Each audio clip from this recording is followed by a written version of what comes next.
메시안의 강의, 지난 시간까지 5강 이렇게 해왔고, 오늘 이제 6강째입니다. 지난 시간에 초기 교단의 성장까지 했죠. 오늘은 부처님이 그렇게 출가하고 난 뒤에 시름에 이렇게 빠져있던 카필라 와토에 부처님이 다시 가셔가지고 그곳에서 교화하는 그 과정을 이렇게 할 겁니다. 먼저 지난 시간에 배웠던 초기교단의 성장 복습을 잠시 하고 넘어가겠습니다. 부처님께서 깨달음을 송도하신 이후에 먼저 오미구를 제도하시고, 그리고 야사와 친구들 54명 이렇게 해서 부처님까지 포함해서 61명의 아란이 세상에 존재할 때 부처님께서 전도선언을 통해서 이렇게 불교를 널리 펴도록 이렇게 말씀을 하셨습니다. 불교의 목적은 그때 말씀드렸듯이 세상 사람들의 이익, 모든 사람들의 이익과 안락을 위해서 이렇게 길을 떠나라고 말씀을 하셨습니다. 처음도 좋고 중간도 좋고 끝도 좋은 부분을 살아가고, 그리고 모든 사람들을 보이는 대로 다 이 대상으로 이렇게 하는 게 아니고, 불교는 첫 번째가 더러움에 덜 물들지 않은 사람, 그러한 사람을 대상으로 이렇게 하고 있습니다. 부처님께서도 제자들을 보내고 난 뒤에 당신도 세나니 마을로 가서 이렇게 불법을 전파를 하셨고, 다음에는 이제 마가다국으로 이렇게 오게 됩니다. 마가다국에 오는 것은 빈비사라 왕과의 약속을 지키기 위해서 이렇게 오신 것도 있죠. 마가다국에 왔을 때 처음에 먼저 오리웰라카사파, 오리웰라카사파가 있는 곳에 먼저 갑니다. 오리웰라카사파는 마가다국에서 가장 큰 교단을 이끌고 있었죠. 형제 3형제가 500명, 300명, 200명 해가지고 합이 1000명이 되는 그러한 교단을 이끌고 있었는데, 불을 섬기고 있었고, 물에다가 매일 물로 목욕을 하면서 얼을 씻고, 불을 이렇게 꺼뜨리지 않고 소비하면서 이렇게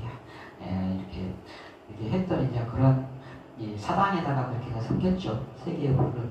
그런데 부처님이 거기 가서 이렇게 하룻밤 유하도록 했는데, 사당에 이렇게 주무시게 됐는데, 동룡이 공격을 했을 때 부처님께서 신통력으로 동룡을 제압을 하고, 그 뒤에도 오리웰라카사파는 부처님을 아라한이 아닐 것이다. 나는 아라한이지만은 부처님은 아라한이 아니다. 이렇게 했는데, 그 뒤에 거듭 이렇게 부처님의 신통력을 접하면서 나중에는 오리웰라카사파가 강물 위를 걸어오는 모습을 보건지 모든 교만과 권위를 놓고 부처님 발안에 드립니다. 세존이시여, 제가 당신을 따르도록 허락하소서. 당신은 500명이나 되는 바라문의 지도자인데 당신이 이렇게 무작정하면 안 된다. 먼저 제자들한테 선택할 수 있는 기회를 주도록 하라 해가지고 제자들이 저희들도 오리웰라카사파님을 따라서 부처님께 기회하겠습니다 해가지고 동시에 500명이 기회를 냈고, 나중에 동생들 나디카사파, 가야카사파 300명, 200명 제자들과 함께 부처님께 구족계를 받고 제자가 되게 됩니다. 이와 같이 불의 제사를 지내서 공덕을 쌓고 불로 죄업을 씻으려던 삼형제 카사파 삼형제와 그들의 일천 제자들이 55공덕을 쌓고 8정도로 죄업을 씻는 열반의 강에 이렇게 몸을 담그게 됐습니다. 부처님께서는 마가다국인 수도인 나자가로 이렇게 빈비사라와 나자가로 가는 것은 빈비사라를 만나러 가는 도중인 거예요. 그 도중에서 가야산 꼭대기에서 아래를 내려오면서 말씀을 방문을 하셨습니다. 그 삼형제가 불을 섬기면서 이렇게 수행하던 제자이기 때문에 부처님은 항상 방문을 하시면은 그 사람의 근기에 맞게 그 사람이 가장 알아듣기 쉽게 이렇게 방문을 하십니다. 그 사람들은 오열락가사빠는 120살이라고 했어요. 평생을 그렇게 불을 섬기던 사람이니까 그에 대해서 방문을 하면은 얼마나 잘 알아듣겠습니까? 그래서 부처님이 유명한 불의 방문을 이렇게 하십니다. 온 세상이 불타고 있다. 눈의 대상, 그 다음에 눈으로 보이는 안식, 그리고 그 접촉에서 생기는 느낌, 수, 이러한 것들이 다 불타고 있다는 것이에요. 무엇 때문에? 탐욕, 성냄, 어리석음, 탐진치, 삼독의 불 때문에 불타고 있다는 것입니다. 그러면 눈만 그러는 것이 아니고 안, 입, 설신의 눈, 귀, 코, 혀, 입, 이러한 모든 육군의 모든 것, 육군, 육경, 육식 다 이렇게 활활 타오르고 있다는 것입니다. 이러한 이 것에 대해서 자, 어떻게 하면은 그러면 벗어날 수 있느냐? 중요한 것은 집착하지 않는 것. 눈에 대해서도 집착하지 않고, 눈으로 보는 대상에 대해서도 집착하지 않고, 또 접촉에 대해서도, 접촉에서 생기는 느낌에 대해서도 집착하지 않음으로써 마침내 해탈을 얻는다. 이러한 불의 방문을 불타오른 이러한 방문을 하십니다. 그리고 나서 이제 마다고 수도 나자가에서 빅비사왕을 만나게 되죠. 그때 사람들은 부처님과 삼가섭 이렇게 있을 때 누구에게 먼저 절을 해야 될지 이렇게 했을 때 그때 우르엘라 까사파가 저는 크고 작은 제사에서 얻는 오욕의 즐거움에 더 이상 집착하지 않고 모든 집착을 벗어나 부처님의 가르침을 따릅니다. 세존께서는 저의 스승이시고 저는 세존의 제자입니다. 이렇게 함으로써 이제 거기에 엄청나게 많은 대중들이 모였는데 부처님에 대해서 신심을 믿음을 이렇게 일으키게 됐습니다. 그때 부처님께서 보시와 계율 천상에 태어나는 올바른 길에 대해서 법문을 하시고 사람들의 마음이 편안하고 정해졌을 때 마침내 사성제에 대해서 법문을 하십니다. 수많은 사람들이 거기에서 수다문까지 이렇게 오는 사람도 많았다고 그래요. 빅비사라 왕은 거기서 이제 수다문에 이렇게 이릅니다. 빅비사라 왕이 그때까지 왕위에 오르기 전에 5가지 소원이 있었다고 해요. 첫 번째는 왕이 되는 거고 15살에 왕이 됐어요. 아주 젊은 나이에 왕이 돼가지고 그 뒤에 이제 안가국이라고 원래는 마가다국이 안가국의 속국이었어요. 그랬는데 조그만 나라였던 그 속국이 그 자기 나라를 먼저 안에 있던 나라를 방합이 되어버렸죠. 그 정도로 빅비사라 왕이 엄청난 지략도 있고 용맹한 그런 이제 사람이에요. 이 사람이 첫 번째는 왕이 되는 소원, 두 번째는 왕이 돼서 나라를 다스릴 때 부처님이 오시는 것이 소원이었고, 세 번째는 부처님을 섬기고 받들 기회를 얻는 것, 부처님의 설법을 듣는 것, 다섯 번째 부처님의 설법을 이해하고 깨닫는 것. 이 5가지를 다 부처님이 와가지고 법문을 해주심으로써 자기가 수다원가에 이르렀으니까 다 성취가 됐다는 것이죠. 그래서 이제 이 부처님을 위해서 무엇을 해줄까 고민을 했을 때 나한테 성 밖에 북쪽으로 멀리 떨어지지 않은 가까운 거리에 있는 그 중림정사를 이렇게 부처님이 머무는 자리로 하면 되겠다 생각을 해서 거기를 기증을 하게 됩니다. 그때 이 빅비사라 왕이 고민했던 게 조건을 생각을 한 거예요. 마을에서 멀지도 않고 가깝지도 않고 오고 가기가 편리하고 수업이 없고 조용하고 수행도 해야 되고 스님들은 수행을 해야 되고 또 법문을 듣기 위해서 사람들은 또 쉽게 접근을 해야 되고 그러한 조건을 생각을 한 것이죠. 그래서 자기의 숙부를 이렇게 모시기로 했습니다. 부처님은 이러한 이제 법문을 하셨죠. 그리고 나서 마침내 중림정사, 우리 초기교단 성장에 기반이 되고 최초의 사원인 중림정사가 조성되게 됩니다. 그리고 이제 사리푸타 마하모칼라나가 귀의를 합니다. 사리푸타 마하모칼라는 상사에 대해서 고민을 하다가 깨달음 얻은 스승을 얻지를 못하고 이제 만나지를 못하고 있다가 누구라도 깨달음을 얻은 사람을 만나면은 그분을 찾아가자 하고 산자야에게 잠시 의탁을 하고 있었어요. 그러다가 평화로운 사원 아싸지를 우파티사가 발견을 하고 가르침을 쳐갑니다. 그때 아싸지가 부처님의 일체는 원인이 있어 생긴다. 여기는 그 원인을 설하신다. 그리고 또 그 소멸까지도 위대한 사부는 이와 같이 가르친다. 원인과 벌과 인과법, 연기법을 설한 거예요. 이 사리부는 그 법문을 듣고 엄청나게 많은 추론 끝에 바로 그냥 수다원가 이릅니다. 수다원에. 그래가지고 자기가 수다원이 되고 나서 이제 도반 꼴리따에게 그 개성을 알려주고 꼴리따도 수다원이 되죠. 그래가지고 산자에게 가서 같이 갑시다. 부처님한테 같이 갑시다 했는데 산자에는 거절을 했죠. 그래서 250명의 제자들과 함께 부처님께 가게 됩니다. 그래서 이제 3가섭을 통한 1000명, 그 다음에 사리부가 마하모콜려가 함께 온 250명 해서 1250명, 우리가 보통 이렇게 말하는 금강경에도 나오죠. 1250 아람, 이러한 이제 그 아람 숫자가 이때 이렇게 형성이 되게 됩니다. 물론 원래도 하면은 1350명, 40몇 명이 돼요. 그러지만은 보통 관용적으로 1250인 아람으로 이렇게 말하고 있습니다.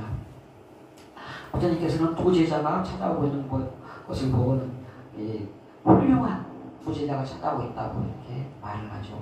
그리고 나서 우파티사는 사립을 또 꼴리따는 마하모kul련으로 이렇게 통하게 됩니다. 다 이렇게 아람이 되죠. 이후에 사립을 목걸련 조존자는 상수제자, 오른팔 왼팔 이러한 두 상수제자가 되게 됩니다.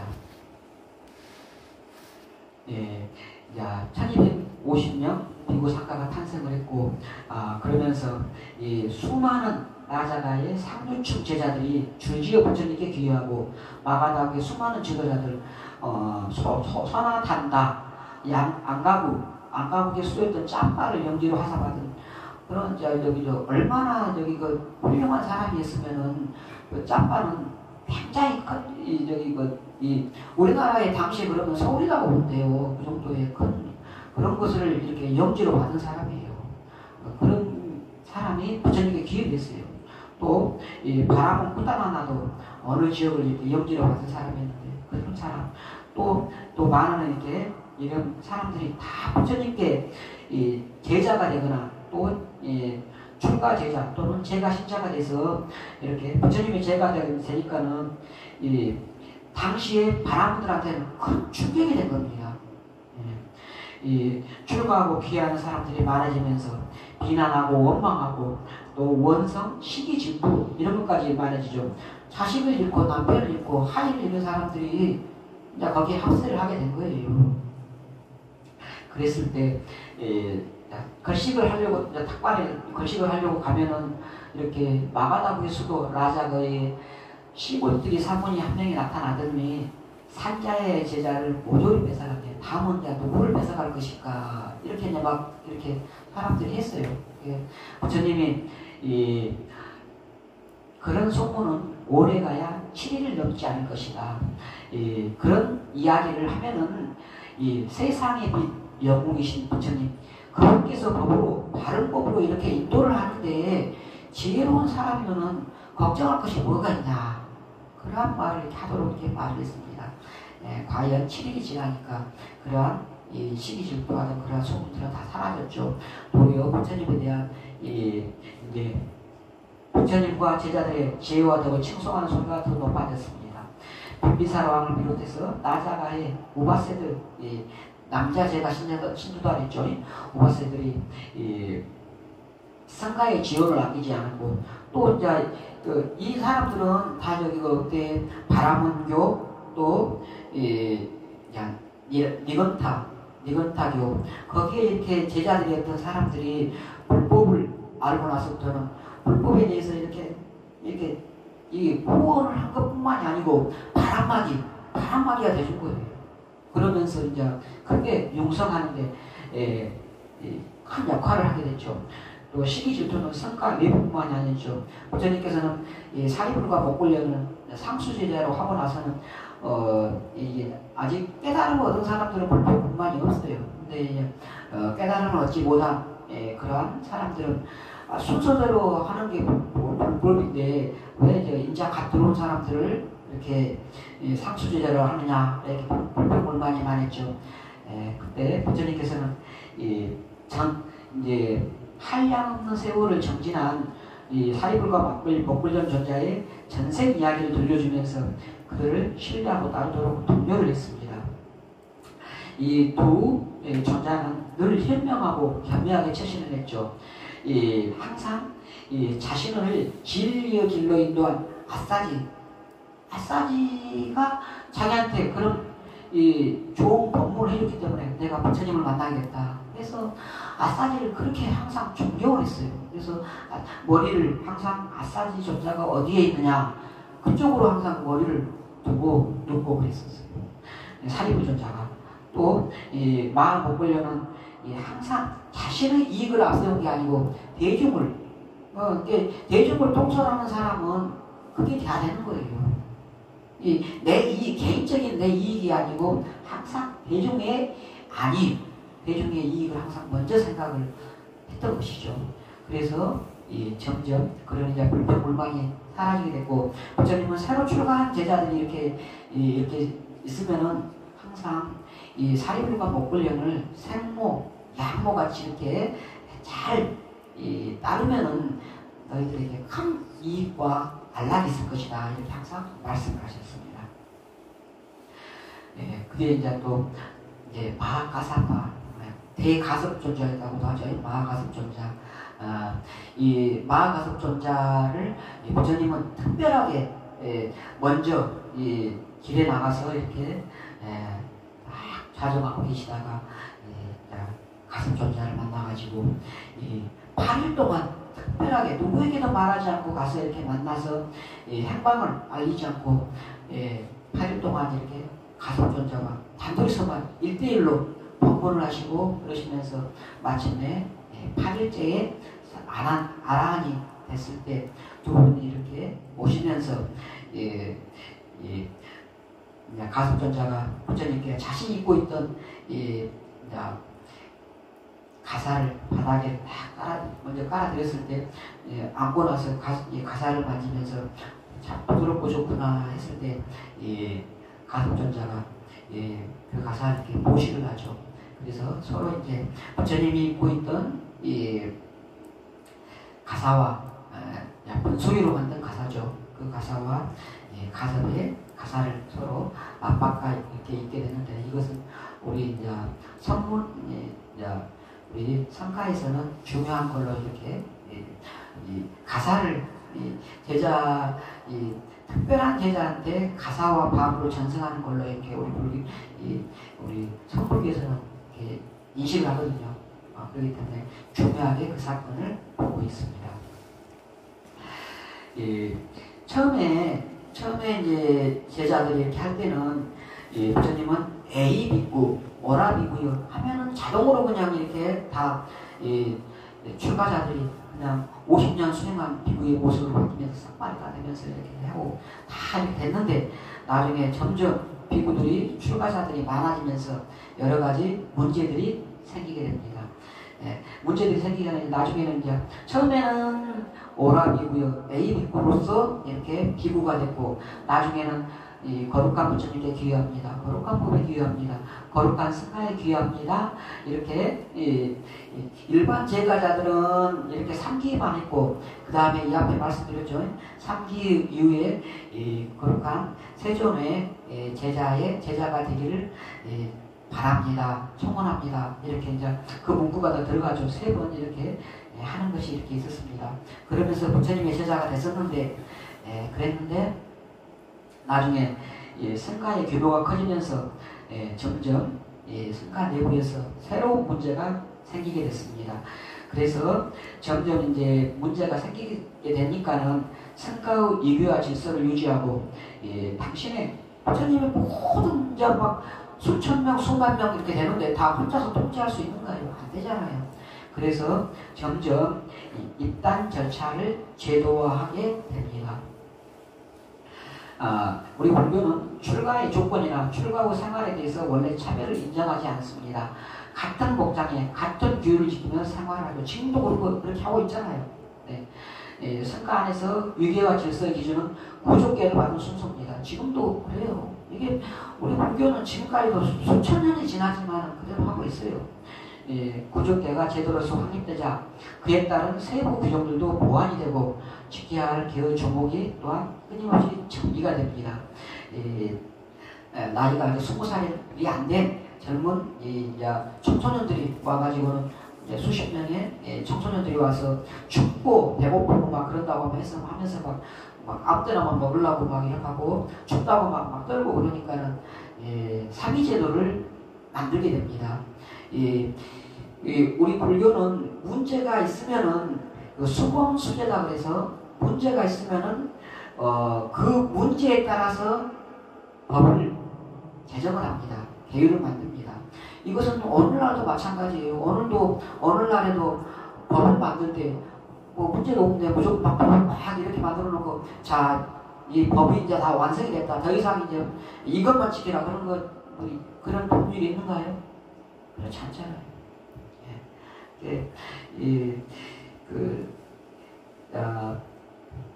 그 법을 만들고 나면은 그 법을 만들게 된 그 사람은 적용이 안 돼요. 그 사람은 적용이 안 되고 그 이후부터가 적용이 되는 거예요. 그래서 이제 그 수십 명의 상인들은 수십 명의 젊은이들은 그냥 바로 비구가 됐고 그 이후로 삼위계를 제정을 하고 나서 첫 번째 삼위가 이제 부처님의 아들 나홀라가 돼요. 그리고 이제 초기의 출가 생활은 사의지라고 해서 의식주 약이잖아요. 우리 사람들이 살아가면서 필요한 게 옷이나 먹는 거나 또 머무는 초소, 또 약 그런 거잖아요. 부처님은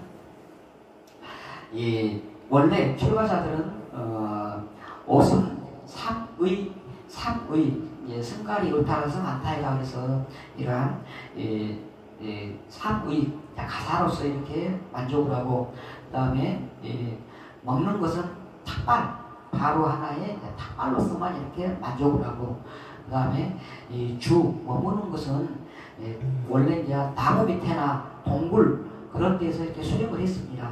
약은 진기약 또는 불안약이라고 해서 소가 오줌을 누운 거기에서 오줌을 누고 이제 그 오줌에다가 나무 뿌리 특정한 나무 뿌리가 있어요. 그 나무 뿌리하고 이렇게 혼합을 해서 거기에 이제 발효를 시켜가지고 나온 그것을 가지고 약을 썼어요. 그렇게 원래는 이제 이러한 네 가지의 의지를 했는데 점점 승단이 아까 그랬잖아요. 처음에 이제 중림정사가 생겼듯이 그 뒤에 이제 막 승단이 막 이렇게 이제 승가가 생기게 되거든요.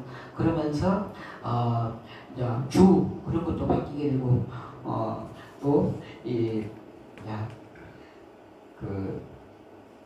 그러면서 의식주약 그런 것들이 점점 이제 바뀌게 됩니다. 그러면서 또 포살 같은 거, 포살이나 자자 이런 것도 이렇게 하게 되죠. 사람들이 대중들이 모여서 살다 보니까는 보름에 한 번씩 서로 계율과 경을 이렇게 함께 동성을 하는 이 보살 의식, 그리고 안거가 끝나고 나서는 마지막 날에 내가 혹시 여러분들과 함께 지내면서 잘못한 게 있습니까 하는 물어보는 그런 자자의식, 이런 것을 하게 되는데, 이 안거라는 제도는 원래 이제 우리 이거 제자들은 처음에는 안거가 없었어요. 그랬는데 이렇게 막 다닐 때 그 인도에는 비가 한 번 오면은 석 달 동안 그냥 계속해서 비가 그냥 막 엄청나게 옵니다. 그렇게 비가 오면은 사람들이 스님들이 탁발을 나가다가 홍수에 급류에 쓸려가지고 막 이제 목숨이 이태롭기도 하고, 뭐가 살잖아요. 탁발을 나가서 뭐가 살잖아요. 그렇기 때문에 어쩔 수 없이 탁발을 가야 되는 거라. 그러한 게 문제. 또 사람 스님들이 이렇게 막 걸어다니다 보니까는 미물들 막 지령이나 막 이런 것들이 막 꿈틀꿈틀 하고 있는데 탁발을 다니다 보면은 그러한 것들이 이렇게 이제 죽어가는 것을 보고 이렇게 이 안거를 이렇게 제자들이, 제가 부자들이 이렇게 건의를 하죠. 그래서 부처님이 받아들여가지고 안거 제도가 이렇게 생겼던 것입니다. 자, 이런 식으로 해서 이제 점점 또 안정이 되었고, 이렇게 이제 그 안정이 된 것을 부처님이 이제 그 출가를 해서 성도를 하시고 나서 마가다에서 그렇게 큰 명성을 떨치고 있다는 그러한 소문을 카필라와투 수도다나 왕이 듣게 됩니다. 그래서 고향에서 이렇게 전법을 이렇게 하게 됩니다. 오늘 강의입니다. 오늘은 고향에서의 전법과 왕자들의 출가에 대해서 알아보고요. 오늘 강의 목표는 고향에서 부처님의 전도 활동에 대해서 이해를 하는 겁니다. 이 시기는 BC 588년이고 부처님의 나이 37세 때에 일어나는 이야기들입니다. 왕자들의 출가와 수행, 그리고 성가의 평등성을 이해하는 시간을 갖도록 하겠습니다. 아까 말씀드렸듯이 아들 시파타가 위대한 성자가 돼서 마가다구에서 큰 존경을 받는다는 소문이 얼마나 퍼졌겠어요. 이게 이제 카필라와투까지 이렇게 이제 그런 소문들이 다 퍼집니다. 그러니까 이제 수도다나 왕은 너무 반갑죠. 그래가지고는 빨리 아들을 빨리 보고 싶어서 이제 막 사람들을 보냅니다. 근데 사람들을 보내는 쪽쪽 가서 가타부타 이렇게 와서 이렇게 됐습니다 하고 와야 되는데 안 와요. 우리 그 화목차사 이야기 알죠? 화목차사 10번을 이제 사람을 보내고, 부처님 여기 수도나왕도 9번을 보내고 10번째에 또 보내거든요. 화목차사하고 되게 비슷해요 이게. 이 9차례 사신을 보냈지만은 다 부처님께 기여하고 출가해서 돌아오지 않았습니다. 그래서 낙담한 수도다나 왕이 스타르타의 어린 시절 친구인 깔루다이는 어렸을 때부터 서로 이렇게 막 아주 친하게 지낸 친구예요. 그러니까는 깔루다이 말이라면은 오겠지 하고 보낸 거예요. 그 화목차사에서 누구를 보내죠? 왕이 아주 친한 사람을 보내잖아요. 친구를 보내잖아요. 다 이게 통하는 거예요. 이 깔루다이는 중림장사에 와가지고는 부처님의 위엄과 가르침을 기뻐하면서 또 먼저 왔던 9사람과 마찬가지로 부처님의 이 너무 훌륭한 본문의 간판에서 제자가 됩니다. 그러면서도 자기한테 주어진 책임, 소임, 그것은 이제 잊지를 않았어요. 깔루다이는. 다른 사람들은 제자가 되고 나서는 다 이제 아란이 되고 나서는 이 아란은 다 놓아버리거든요. 더 이상 할 것이 없어요. 아란이 되면 번뇌를 다 놔버려요. 더 이상 할 것이 없는데, 그래도 깔루다이는 책임의식이 그래도 있어가지고는 수도다나 왕과의 약속을 잊지를 않습니다. 그래서 간절한 소망을 담아서 노래로서 부처님께 간절하게 청하죠. 2번, 3번 이렇게 점점 이제 부처님이 자신이 태어난 북쪽 카필라와트를 향해서 점점 돌아간 길이죠. 그래서 거듭거듭 이렇게 간청을 가루다이가 해서 마침내 부처님이 고향으로 가겠다는 것을 허락을 합니다. 가겠노라 해서 가루다이가 먼저 이렇게 부처님께서 곧 오실 거라고 이렇게 말씀을 하죠. 부처님께서는 이제 그 가루다이가 먼저 가가지고는 카필라요트에 가서 부처님이 며칠 후에 올 것이라고 이렇게 했을 때 거기서는 이제 카필라요트에서는 아주 큰 잔치가 벌어졌어요. 난리가 났죠. 그래가지고는 큰 이제 막 그걸 다 벌리고 막 왕궁으로 가는 길을 다 청소하고 이제 막 아니 그 성공한 사람이 그렇게 성공을 해가지고 왔다는데 그냥 사람들이 다 난리가 나가지고 청소하고 다 이렇게 했는데 부처님이 오셔가지고 어떻게 하셨다고요? 거기를 안 가셨어요. 성으로 안 들어가셨어요. 성으로 들어갔으면은 자기들이 원하는 대로 됐겠죠. 성으로 안 들어가시고 니그로다 숲에 니그로다 숲으로 갔습니다. 그러니까 이제 거기에서는 다 잔치 준비를 하고 이제 막 크게 이렇게 성작의 환영회를 이렇게 베풀려고 다 준비를 해놨는데 다 거기서 기다리고 있는데 안 온 거예요. 그러니까 이제 거기에 막 원로들 이 시족 사회잖아요. 시족 사회. 그러면은 위에 막 여기 이제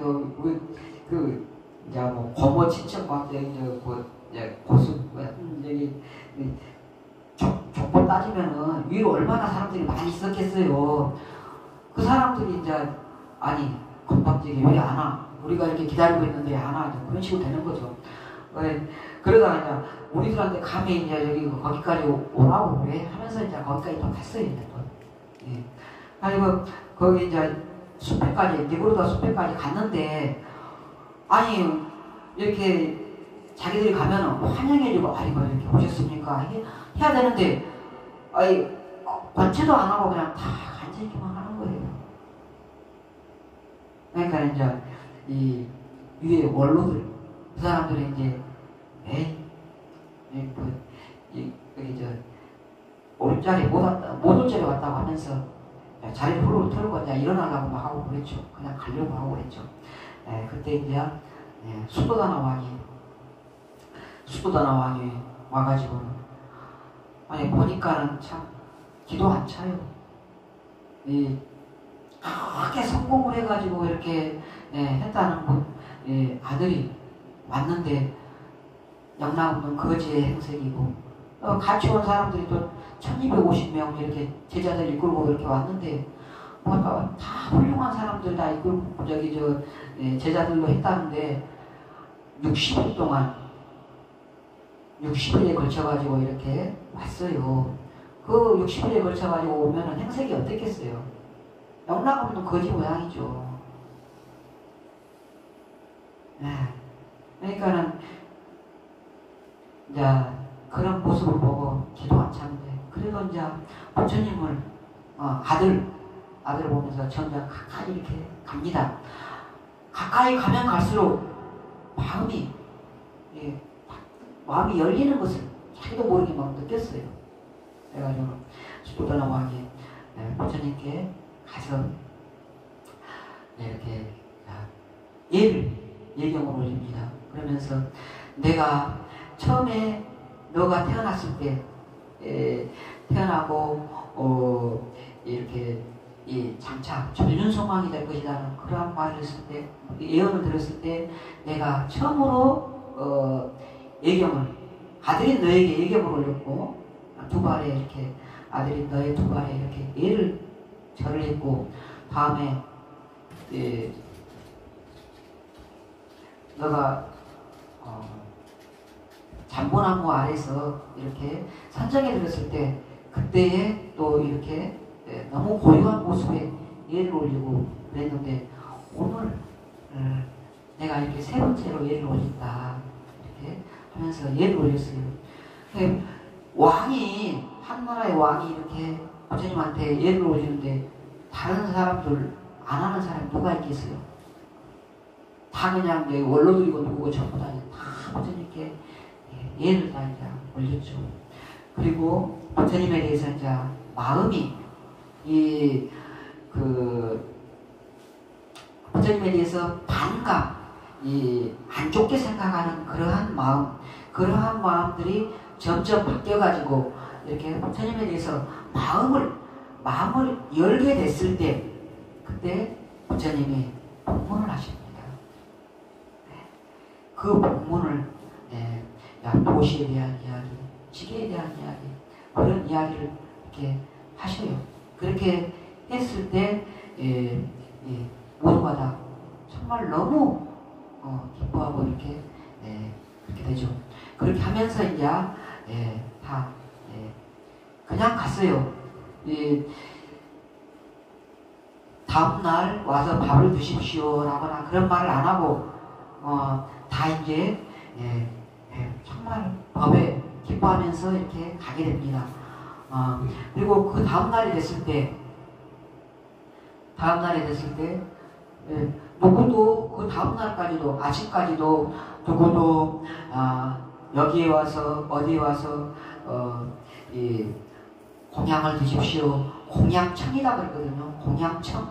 청을 이렇게 하는 사람이 아무도 없었어요. 왕궁에서는 당연히 여기 와서 밥을 먹겠지 하고 엄청나게 많은 밥을 주기도 했는데 청이라는 그런 것을 공양청을 해야 된다는 것을 전혀 몰랐던 것이죠. 이렇게 누구도 와서 공양청을 하지 않으니까 다음날 해가 이렇게 뜨고 나서 이제 부처님은 탁발을 나갑니다. 부처님께서 탁발을 하니까 제자들이 다 이렇게 함께 집집마다 다니면서 이렇게 문을 두들기면서 글씨 이렇게 하니까는 어땠겠어요? 소문이 태자가 글씨를 다닌다. 한 나라에 태자였던 사람이 왕자였던 사람이 글씨를 다닌다. 이렇게 이제 막 소문이들이 나고 또 이 야소다라가 또 이렇게 문을 열고 이렇게 보고 있다가 그 모습을 또 보게 됩니다. 기도 안 차죠. 그래가지고 어느 이제 왕한테 가가지고는 수도다나 왕에게 가서 그 이야기를 합니다. 왕이 밖에 나와가지고 이게 수많은 사람들의 존경과 공경을 받는다는 소문과 달리 이 걸식하는 것을 본 수도다나 왕이 원망, 비애. 아니 이 집에 왔으면은 집에서 밥을 먹어야지. 이게 뭔 꼴이냐고, 뭔 짓이냐고 이렇게 그런 원망과 비애가 가득 차서 이렇게 말을 했습니다. 그랬을 때 그러면서 명예로운 우리 찰질이 가문 왕족의 이러한 가문에 이 밥을 얻으러 다니는 사람은 한 사람도 없었다. 생각해보세요. 글씨가는 거 탁발하는 건 거지잖아요. 거지. 그런 사람은 없었다는 거 한 사람도 없었다는 거예요. 이 부처님은 뭐라 그러셨냐면 찰질이는 당신의 종족입니다. 당신의 종족이라는 거예요. 저희는 부처님의 종족입니다. 과거에 출연하셨던 높고 거룩하신 부처님들도 한결같이 걸식으로 생명을 이어가셨습니다. 당신의 종족이라고 수도다나 왕이 입이 떡 벌어져 버렸죠. 딱 나눠버리잖아요. 나의 아들이고 나의 이 종족이고 그러한 나의 가문의 그러한 자손으로 이렇게 생각을 하고 이렇게 대했는데 분리를 해버리니까는 입이 떡 벌어지죠.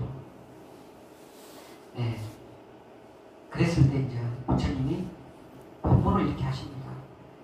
예. 탁발하는 의무를 게을리하지 말고, 예. 일어나서 말 잃지 말고 선행을 닦으십시오. 법을 행하면은 안락합니다. 이승에서나 저승에서나 이렇게 안락하다는 이러한 법문을 부처님께서 설하십니다. 이 법문을 듣고 이 수도다나 왕은 수다원 이름과 첫 번째 이 성인의 계의가 네 가지가 있다고 그러고 첫 번째 예륵과 수다원에 이렇게 이르게 됩니다. 그래서 마침내 법을 알고 법을 보게 되었죠. 그러면서 이제 수도다나 왕이 옷깃을 이렇게 이제 다시 가다듬고 이제 이 성인으로서 이 아들로서가 아니고 성인으로서 이렇게 태하게 된 거예요. 예. 비구들께 공양을 올리고자 합니다. 오늘은 저희 집에서 공양을 받으십시오 하고 정중히 초청을 합니다. 이러한 공양청을 안 했던 것이죠. 근데 이제 지금 이제 공양청을 이렇게 하게 된 것입니다. 자, 나자가에서부터 카필라와토까지 60여자나 하루에 1여자나씩 2달간 이렇게 걸어갔습니다. 부처님께서는 아까 말씀드렸듯이 궁전이 아닌 니고로다 숲으로 이렇게 가셨죠. 이 이유는 무엇이겠습니까? 궁전으로 바로 갔으면은 아까 그 원로들 그 이야기 드렸잖아요. 아들로서 그냥 이렇게 왕자로서 이렇게 대하고 막 이렇게 일가지천 막 뭐 족보 따져가지고 이렇게 막 했을 건데 당신의 규칙대로 당신의 원칙대로 하기 위해서 또 이 상가족은 자존심이 세기로 유명해요. 자존심이 너무 세다 보니까는 이 자신들 종족의 피가 다른 종족과 섞이지를 원하지 않았어요. 그래서 자기 형제간들끼리 사촌 막 이러한 아주 저기 그 근친 결혼을 이렇게 했어요. 자존심이 너무 세다 보니까 그랬어요. 네. 그러한 삭가족의 암환심을 꺾기 위해서 이렇게 니고로다 숲으로 가셨던 것이죠. 예, 그리고 부처님께서는 종족을 아까 말씀드렸듯이 우리 찬제리 가문에 탁발하는 글씨가는 사람은 없었다고 이렇게 아버지가 말을 했을 때 당신과 나는 다른 종족이라는 것을 나는 우리는 부처님의 종족이다 이렇게 말씀하셨어요. 네, 이제부터는 이제 다른 그걸로 이렇게 분명하게 고백을 해버린 것이죠. 네, 그럼으로써 아들로서 이렇게 대하려는 아버지로서부터 이렇게 당신의 더 이상 당신의 아들이 아니다. 나는 부처님 종족의 부처님이다. 이렇게 이제 권리를 이렇게 하신 겁니다. 자, 이 부처님께서 제자들과 함께 이제 왕궁으로 가서 이제 공양을 하게 됐을 때 수도다나 왕과 어머니 마하빠자바티는 부처님이 공양하시는 동안에 직접 이제 당신들이 밥을 이렇게 떠서 부처님과 제자들이 공양할 수 있도록 이렇게 다 뒷바라지를 다 이렇게 했습니다. 그리고 나서 이제 공양이 다 끝나고 나서 부처님께서는 법문을 이렇게 하십니다. 홀로 살면서 방일하지 않는 성자, 비난과 칭찬에 흔들리지 않나니 소리에 놀라지 않는 사자처럼 그물에 걸리지 않는 바람처럼 진흙에 물들지 않는 용구처럼 남에게 이끌리지 않고 이끄시느니 현명한 이들은 그를 성자로 합니다. 선행을 닦고 악행을 짓지 말아야 합니다. 법을 행하면 안락합니다. 이승에서나 저승에서나. 이 문구하고 어디가 더 서는지는 뭐 이제 정확하게 말하기는 좀 뭐하지만 어쨌든지 이러한 본문, 이때의 개송 본문 끝에 숙도다나 왕은 두 번째 계의, 성인의 두 번째 계의 사다함에 이르고 마하파자파티, 양모인 마하파자파티는 수다원 계의에 이렇게 이르게 됩니다. 그리고 이제 공중의 모든 사람들이 석가족의 성자를 자랑스러워하면서 환희와 찬가를 이렇게 부릅니다. 오직 한 사람, 부처님의 아내였던, 출가 전의 아내였던 야쇼다라 마님이 보이지 않았죠. 야쇼다라는 왜 안 왔을까요?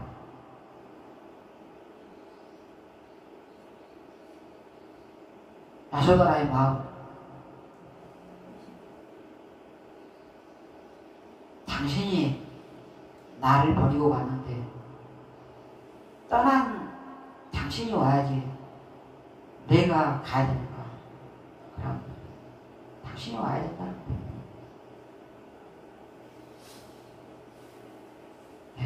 공양과 설법이 끝나고 숲으로 돌아가려는 부처님을 왕이 막아서면서 야쇼다라에게 안내를 합니다. 그때 이제 부처님이 이렇게 말씀을 하시죠. 야쇼다라가 원하는 대로 이렇게 하게 놔두시라고. 누구도 야쇼다라를 막으면 안 된다 이렇게 말씀을 하시면서 상수제자 사리불과 목골련제 전자는 항상 부처님을 이렇게 다음 쪽에서 수행을 하니까 두 제자와 함께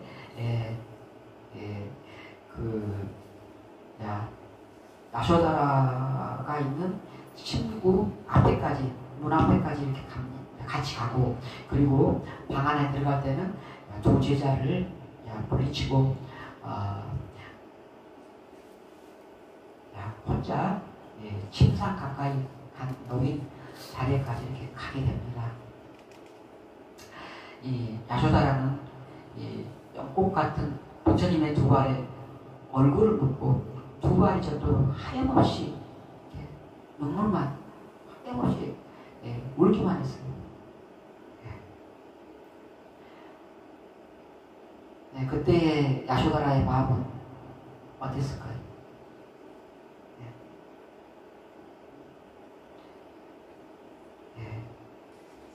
부처님은 아무 말이 없었죠. 이때 수도다나 왕이 와서 며느리의 두 어깨를 다독이면서 너가 거친 베옷을 입는다는 소리를 이 야소다라가 듣고는 태자비였으니까는 얼마나 이렇게 멋진 옷을 입었겠어요. 그렇지만 그런 옷을 다 버렸다는 거예요. 그런 옷을 다 버리고 거친 비단 옷을 버리고 거친 옷만 입었고 옷을 그렇게 하고 또 장신구를 거치지 않는다는 소리를 듣고 장신구 다 이제 안 하고 화장도 하지도 않고 또 맨 땅에서 잔다는 소리를 듣고 야쇼다라는 방 안의 이불도 다 치워버렸다. 출가한 후에 다른 왕실에서 폐물을 받아 보내왔지만은 그러한 폐물도 다 일체 받지를 않았다. 야쇼다라는 항상 이렇게 부처님만 믿고 언젠가는 오겠지 하고 믿고 생각하면서 이렇게 그리워했다. 이런 이야기를 이렇게 수도다라 왕이 이렇게 말을 합니다. 이때 야쇼다라의 눈물을 말없이 바라보는 부처님은 고개를 끄덕이면서 야쇼다라가 저를 보살피고 절개를 지켰던 것은 금생만이 아닙니다. 이렇게 나지막히 말씀을 하십니다. 부처님은 야쇼다라가 왕녀가 아니었던 전생에도 이미 몸을 잘 지켰던 여인이었으며 전생부터 큰 공덕을 지어온 이 야소다라가 현생에 건전한 생활을 하는 것은 너무나도 자연스러운 일이다 이렇게 말씀을 하셨고, 또한 야소다라 자신을 보살피고 변함없는 사랑을 보여주었던 것은 금생이 아니다고 이렇게 찬탄을 했습니다. 부처님은 이어서 야소다라를 향해서 차분하면서도 또 연민 어린 목소리로 이렇게 말씀을 했습니다. 야소다라여, 당신은 내가 출가할 수 있도록 필요했던 큰 용기와 위대한 정신력을 가지고 있습니다. 내가 출가해서 수행할 때 당신의 순수한 마음, 우아한 몸가짐, 헌신적인 자세에 대한 기억은 커다란 격려와 힘이 되어주었습니다.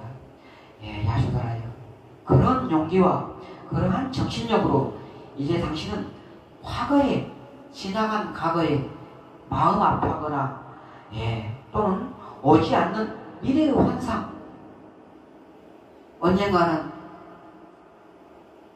왕이 남편이, 왕은 아니죠, 태자, 시담타 태자가 당신 곁에 와서 이렇게 왕이 되고 또 당신의 남편으로서 살아줄 그러한 미래의 그러한 헛된 환상에서 벗어나서 당신의 새로운 삶을 만들어갈 수 있어야 합니다. 이러한 본문을 이렇게 합니다. 부처님은 이러한 짧은 당부의 말로 옛 아내와 회후를 마무리하고 나서 왕궁을 떠나갑니다.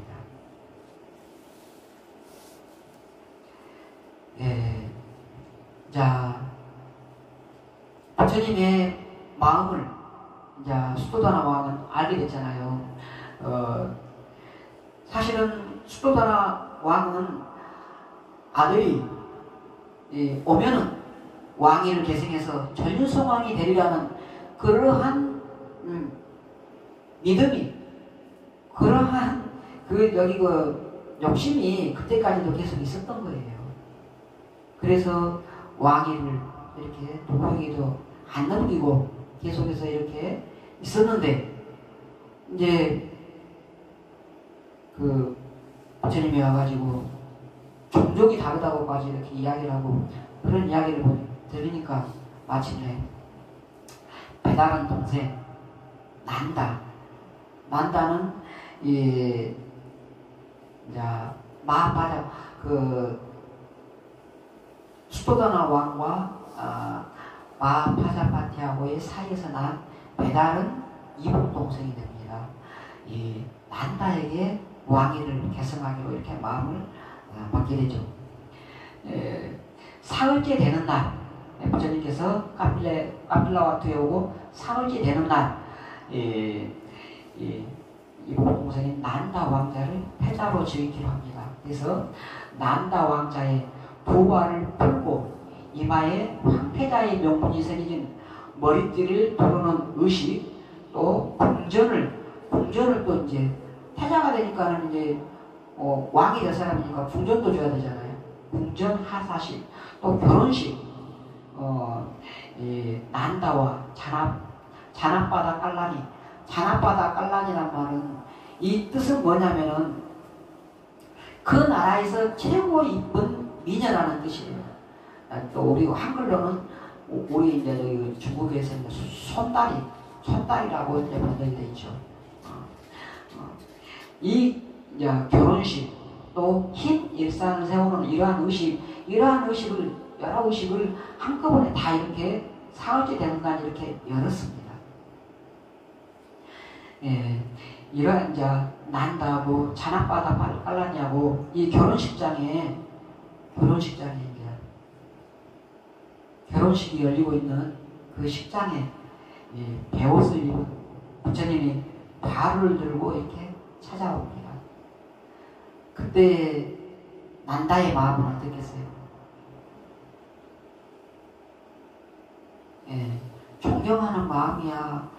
어렸을 때부터는 어렸을 때는 완전히 하늘같이 이렇게 감히 쳐다볼 수 없던 그러한 형님이었죠.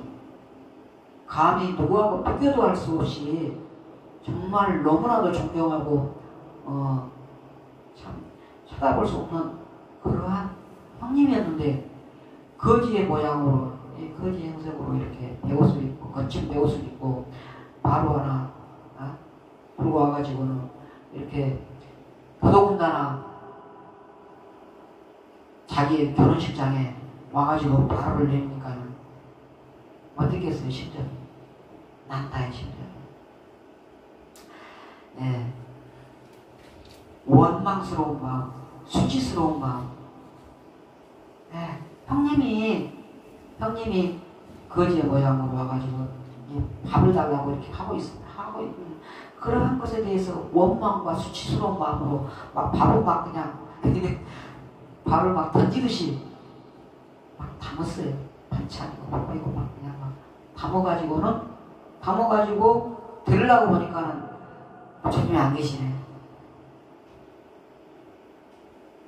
이제 부처님이 밖으로 나가시는 거예요. 예, 큰일 났다 싶어가지고 부처님을 따라서 나가려고 보니까 우리 이제 아내가 되려고 하는 아내 이 잔앞바닥 끌라니 뭐라고 그러냐면 뒤쫓아 나가니까 여보 제 이마의 화장이 마르기 전에 돌아오라고. 네.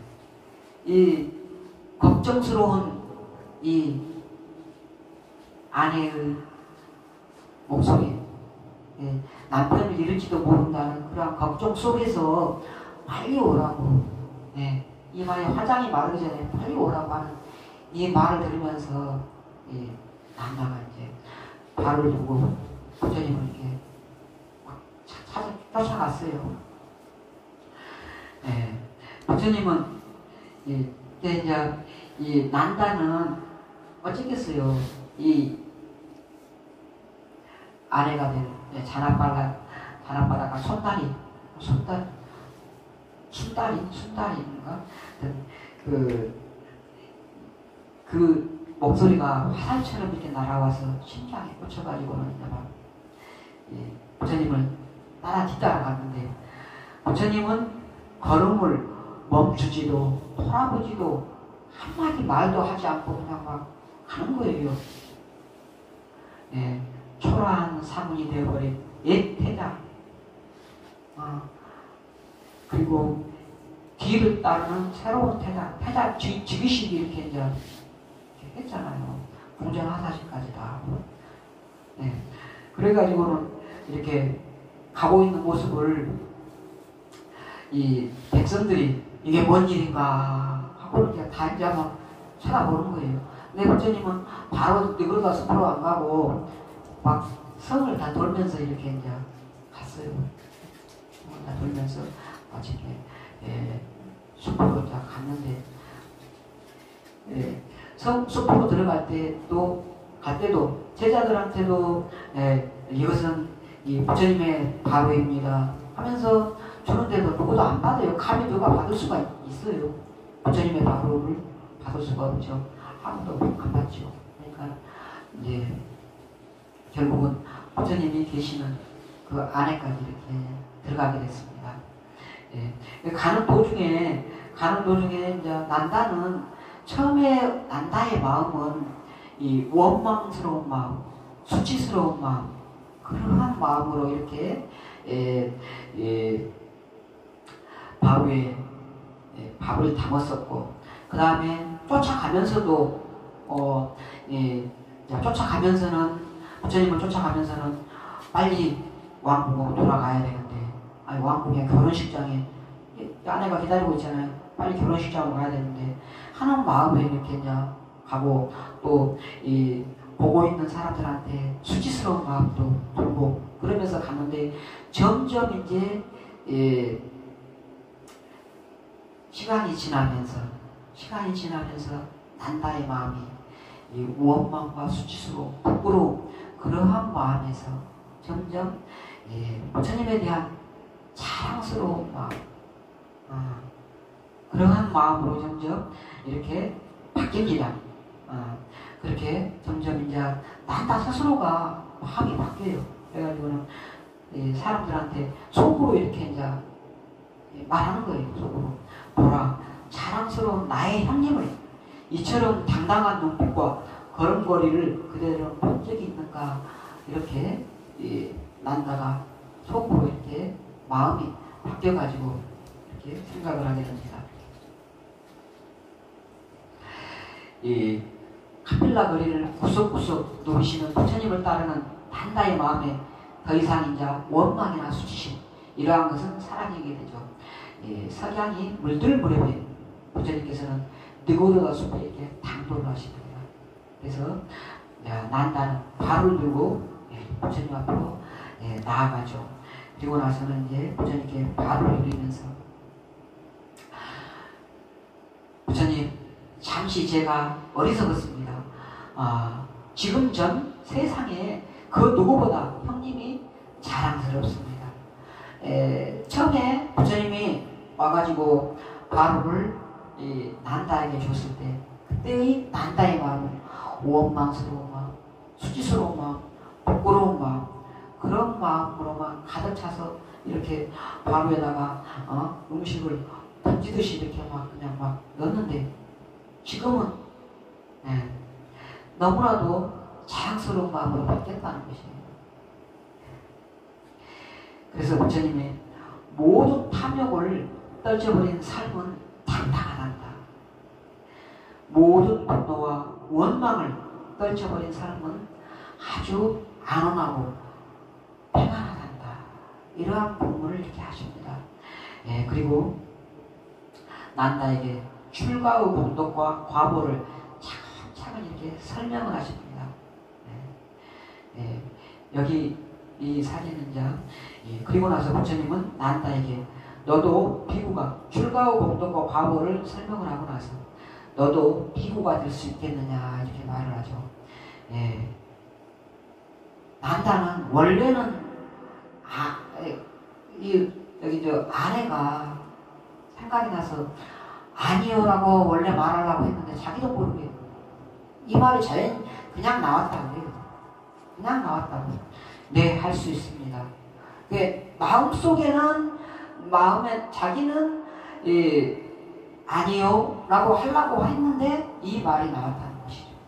네, 할 수 있습니다. 자기도 모르게 이렇게 나왔다고 해요. 그래서 이렇게 삭발식을 하게 됩니다. 부처님이 앉아 계시고 난다가 앉아서 이렇게 삭발을 하고 있고, 여기에는 이제 궁중에 관계되는 사람들이고, 여기는 비구들, 비구 제자들이 이렇게 지켜보는 가운데 삭발을 이렇게 하고 있는 모습입니다. 자, 이 목공생 난다는 출가 후에도 아름다운 아내, 그 나라에서 최고 첫 번째 가는 여인이라는 아내는 얼마나 이뻤겠어요. 그러니까는 그냥 맨날 아내 생각만 하고 있었던 거예요.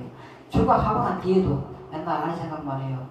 출가할 생각이 뜻이 이렇게 수행할 생각이 뜻이 없는 거죠. 결혼 생활을 이렇게 못 잊으니까는 부처님이 이제 방편을 쓰시죠. 온몸이 불에 검게 걸린 늙은 암 원숭이를 보여줍니다. 그리고 나서 도리천으로 이제 난다를 도리천으로 데리고 갑니다. 도리천에 데리고 가서 제석천에 500천년을 이렇게 또 보여줘요. 그러면서 이제 부처님이 난다에게 물어봅니다. 난다여, 너의 아내가 될 자나빠라디하고 늙은 검게 걸린 불에 검게 걸린 늙은 암 원숭이하고 누가 더 이쁘냐? 그러니까 당연히 제 아내가 더 이쁘지요. 그러면은 너의 아내와 500명의 도리천의 처녀하고 누가 더 이쁘냐? 제 아내는 이 500명의 도리천 처녀하고 비교를 하면은 이 늙은 이 암 원숭이 정도밖에 되지 않는다고 이렇게 비유로서 이렇게 말을 해요. 그러니까는 부처님이 너가 열심히 수행을 해서 깨달음을 얻으면은 너는 이 천녀와 결혼할 수가 있다. 500명의 천녀를 거느린 제석천같이 그런 결혼을 이렇게 할 수 있다는 그런 이야기를 합니다. 약조를 해줘요. 너는 그렇게 될 수가 있다. 제석천이 이렇게 500명 천녀를 거느리고 있었잖아요. 도리천에서. 그런 약속을 이렇게 해줍니다. 그리고 나서 난다가 열심히 이렇게 수행을 이렇게 이제 하는데 소문이 어떤 소문이 돌았냐? 난다는 그 자병직 월급을 받는 그러한 이제 대가를 바래가지고 하는 수행자이다. 대가를 받기 위해서 얻기 위해서 하는 수행자이다. 그러한 소문들이 막 돌았어요.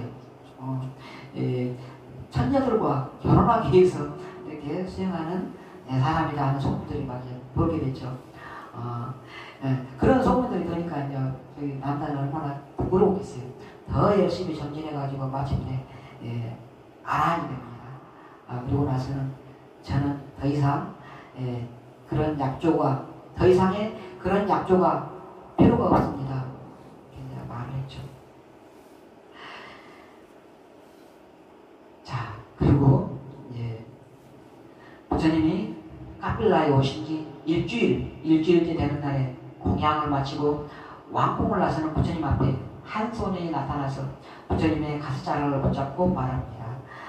이 말을 하게 된 것은 이 소년은 누구겠어요? 나홀라가 이때 9살이라 그래요. 야소다라가 나홀라에게 말을 합니다.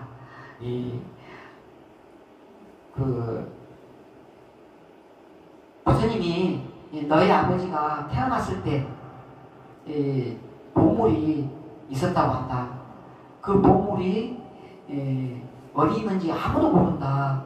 그 보물을 너가 유산으로 받아야 된다.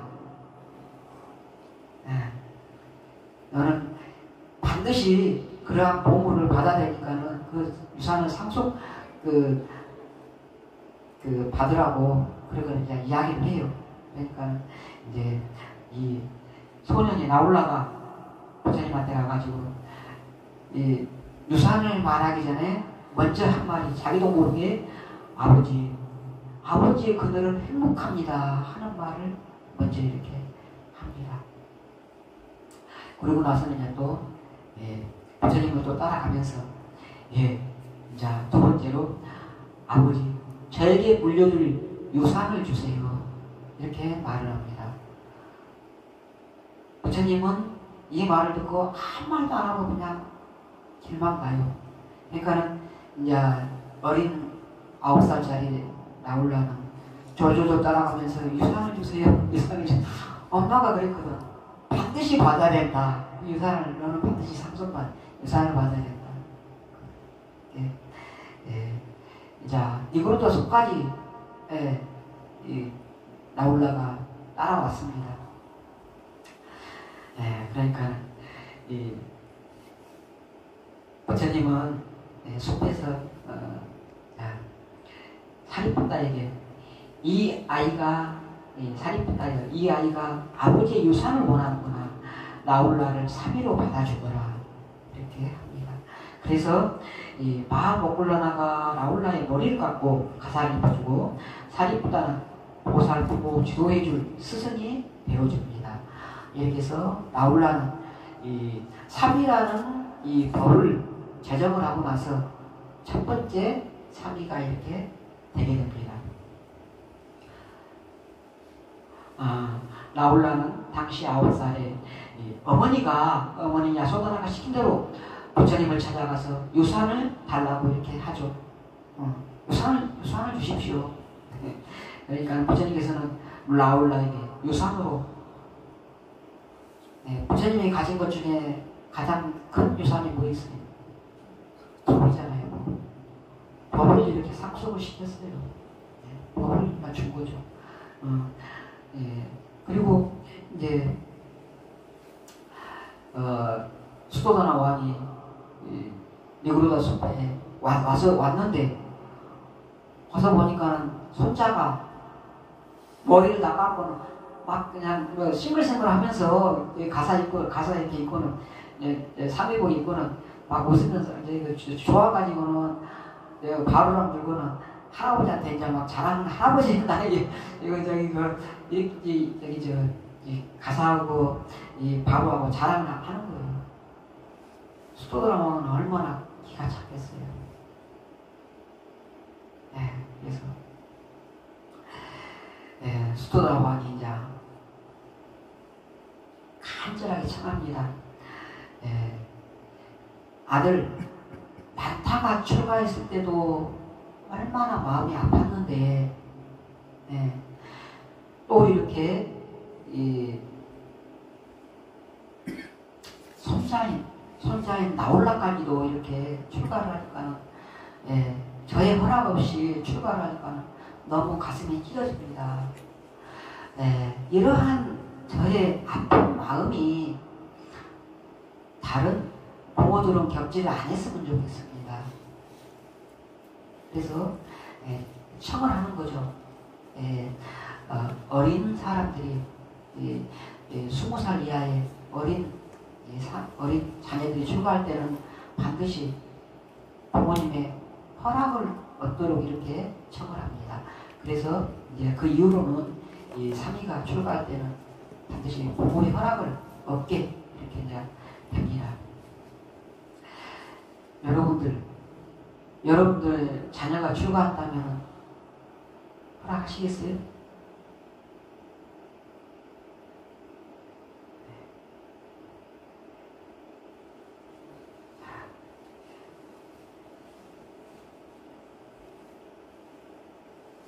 자, 다음에는 왕자들의 출가입니다.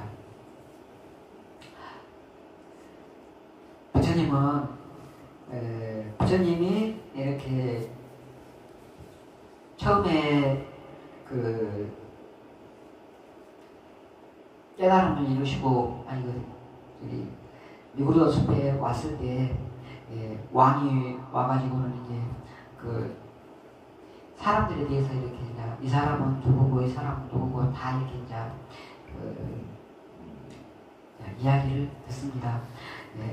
부처님이 제자들과 소개를 하죠. 제자들. 이 사람은 오류연락가서바로 마가다보에서 500명의 제자를 거느리고 가장 존경받는 그러한 스승, 상분이었다고 이렇게 소개를 하고 또 다 이렇게 하나하나 또 이 사람은 다 바라문들이죠. 바라문 출신들이죠.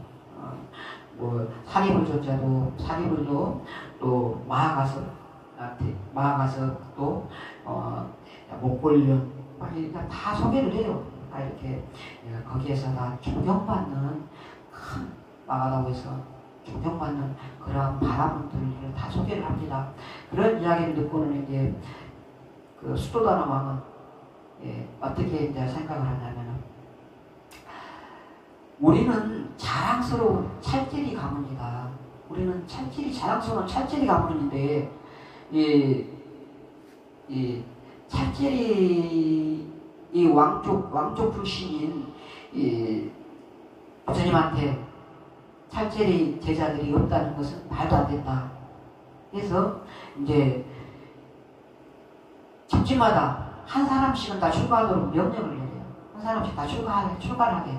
왕자들이고 뭐 하여튼 뭐 다 한 사람씩 출가하게 이렇게 합니다.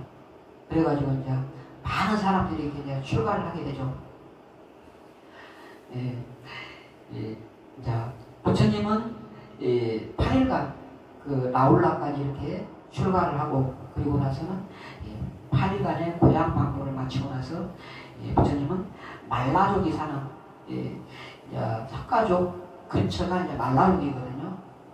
그 말라족이 사는 아누비아의 망고숲에 이렇게 잠시 어느 정도 좀 머무르고 계셨습니다. 이때 출가 결심을 한 석가족의 7 왕자가 부처님을 뒤쫓아오게 됩니다. 말라족의 경계에 다다르니까는 이들은 이 몸에 걸친 장신구를 이발사 오빨리하고 함께 왔거든요. 오빨리는 이제 같이 따라온 것은 머리 깎아주기 위해서 이렇게 같이 왔죠. 머리를 깎아가지고 이렇게 다 이제 출가자의 모습으로 이렇게 하고는 이제 이 이발사인 오빨리에게 장신구를 다 주고는 자기들은 망고숲으로 향합니다. 근데 이제 오빨리한테 이제 이 장신구면은 너가 사는 데에 부족함이 없을 것이다. 너는 이제 너 갈 대로 가서 자유롭게 살아라. 이렇게 말을 합니다. 근데 오빨리가 돌아가면서 생각을 해보니까는 세상에서 이렇게 왕궁에서 호의고신하면서 할 나위 없이 이렇게 잘 살아가는 왕자들도 이렇게 출가를 하고 있는데 천민 출신인 이발사 내가 돌아가 봐야 그 석가족 거기 카필라로 돌아가 봐야 괜히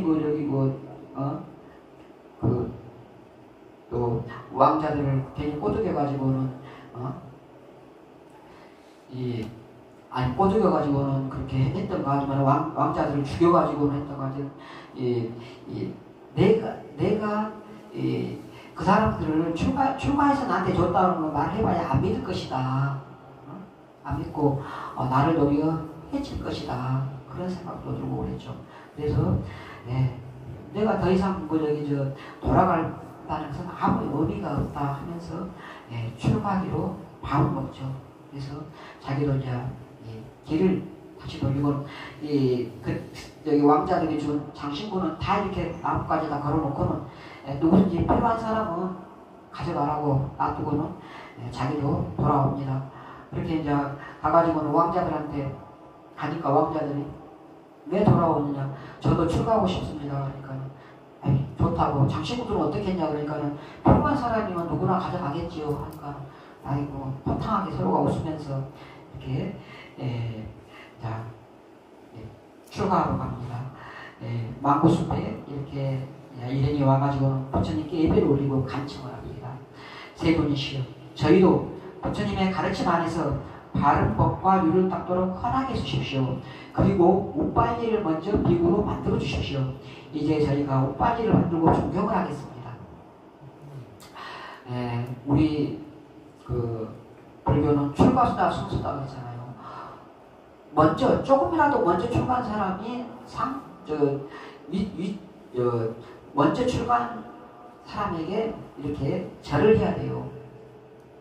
이 석가족들은 원래 암한심이 높고 교만이 이렇게 커요. 그러다 보니까 자기들의 교만한 마음을 스스로가 꺾기 위해서, 낮추기 위해서 오빨리를 자신들의 천민이고 자신들의 머리를 깎아준 그러한 천민 출신인 오빨리를 이렇게 상수 위에 그걸로 해서 자기들이 절을 하겠다는 거예요.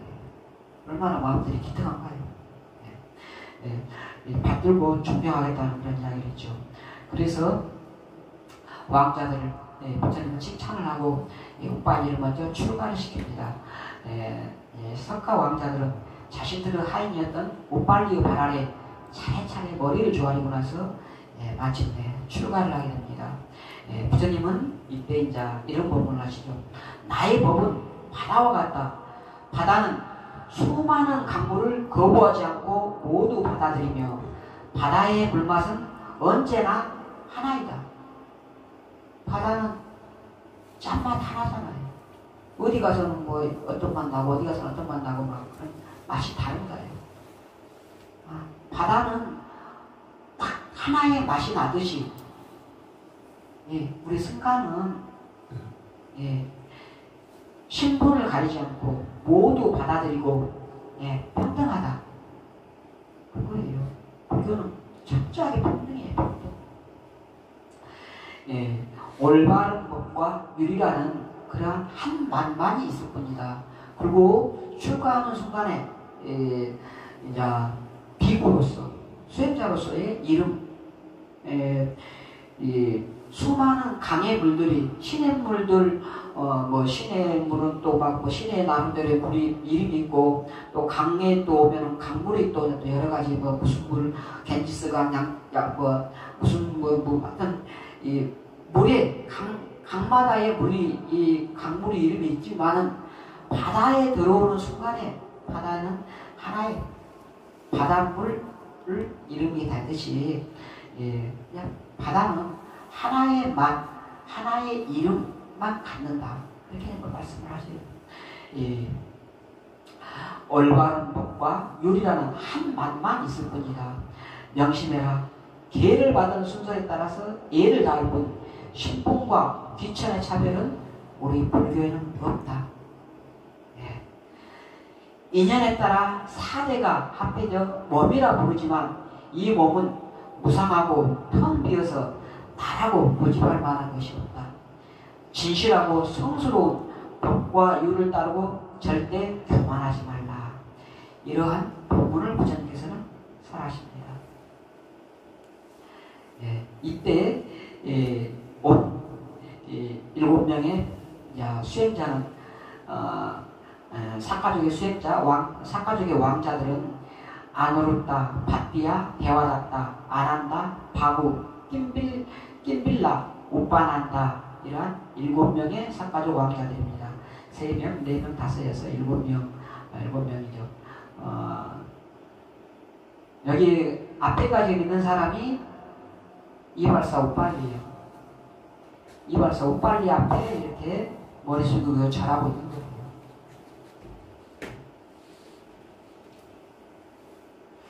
예, 여기에서 이제 뒤에 이야기를 합시다. 자, 이 7명의 수행자가 이제 왕자들이 출가를 해가지고 깨달음을 이루는 게 첫 번째로 먼저 이렇게 부처님의 가르침을 깨달은 사람은 팟디야였습니다. 7명 중에 팟디야. 홀로 선정에 잠기했던 팟디야가 큰 소리로 외쳤습니다. 좋구나. 인적 없는 나무 아래 깊은 밤 홀로 있어도 두려울 것 하나 없는 지금의 나는 너무 행복하다. 이 팟디야라는 사람은 누구냐면은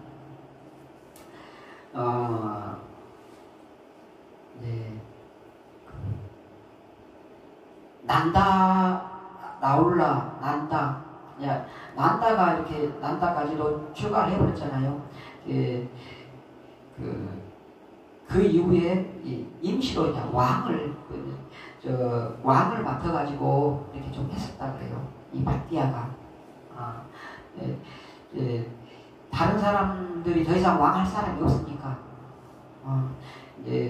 수도다나 왕은 연세가 많잖아요. 나이가 많잖아요. 이제 연로하고 그러다 보니까 왕을 할 사람이 없다 보니까는 팟디야가 이렇게 이제 왕을 맡아서 왕을 다스렸죠. 그 잠깐 동안 왕이 맡아서 다스렸는데 이 팟디야 존자는 아누르타하고는 둘도 없는 친구였습니다. 아누르타가 같이 출가했다고 했잖아요. 이 아누르타의 어머니는 아누르타가 출가를 하겠다 그러니까는 그러면은 네 친구 팟디야가 출가를 하면은 내가 허락해 주겠다. 설마 왕인 팟디야가 출가하겠냐 싶어가지고는 이제 그렇게 이제 말을 한 거예요. 그러니까는 이제 아누르타가 가가지고는 계속해서 근데 이제 그 전에 아누르타 이야기를 좀 해야 되는데 아누르타가 재밌는 사람이에요. 아누르타 어렸을 때부터 이야기를 해보죠. 전생부터 아누르타 이야기가 참 재밌습니다. 전생부터 보면은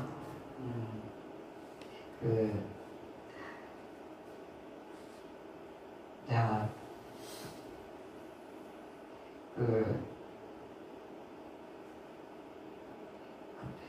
전생에 1회 동안에 멸진장에서 이제 옥파리따라는 명호를 가진 벽지불이 이제 멸진정에 들면은 일주일 동안 멸진정에 들 때 내가 며칠 후에 이 선정에서 나오리라 해가지고 선정에 들어요. 최고 긴 게 일주일이거든요. 그러면 일주일간의 선정에서 깨가지고 이제 탁발을 나가잖아요. 그때 공양 올린 사람은 그 공덕이 엄청나다고 해요. 그때 이 박지불이 누구에게 공덕을 줄까 하다가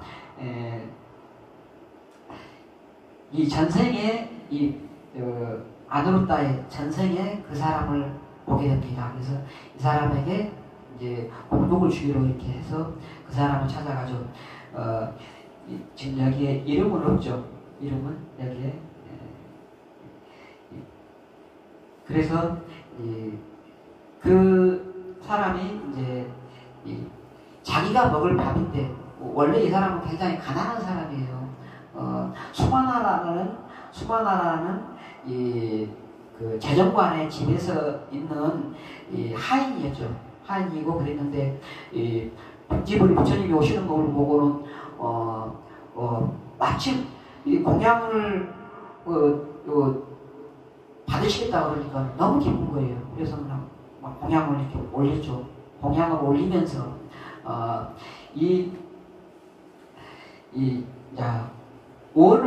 원을 어떤 원을 세웠냐면은 벽지불이시여, 제가 지금 올린 이 공양 공덕으로 이후에 제가 가난에서 벗어나서 다시는 없다라는 말을 모르고 이렇게 살게 해주십시오 하는 원을 이렇게 세웁니다.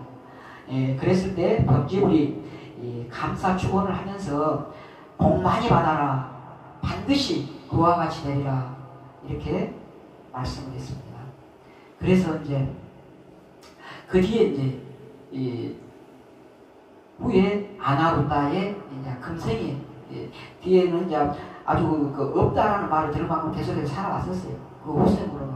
그러면서 이제 금생에 여기 부처님 당시에는 아누루타로 태어났죠. 그래가지고는 하여튼 없다는 말을 모를 정도로 이렇게 막 살아왔어요. 그런데 친구들하고 어느 날은 친구들하고 놀면서 구슬치기를 하면서 이렇게 하고 놀았는데 친구들하고 하면서 내기에서 졌어요. 치니까는 빵을 엄마한테 가서 빵 가져오라고 해서 빵을 3번까지 가져오도록 했어요. 근데 4번째에 또 졌어요. 그러니까 엄마한테 또 가져오라고 했는데 집에 이제 빵이 다 바닥난 거예요. 빵이 하나도 없어요. 그러니까는 엄마가 지금까지 없다는 말을 아들한테 한 번도 한 적이 없거든. 그래서 이걸 어떻게 할까 하다가 이제 없다는 걸 표시를 하기 위해서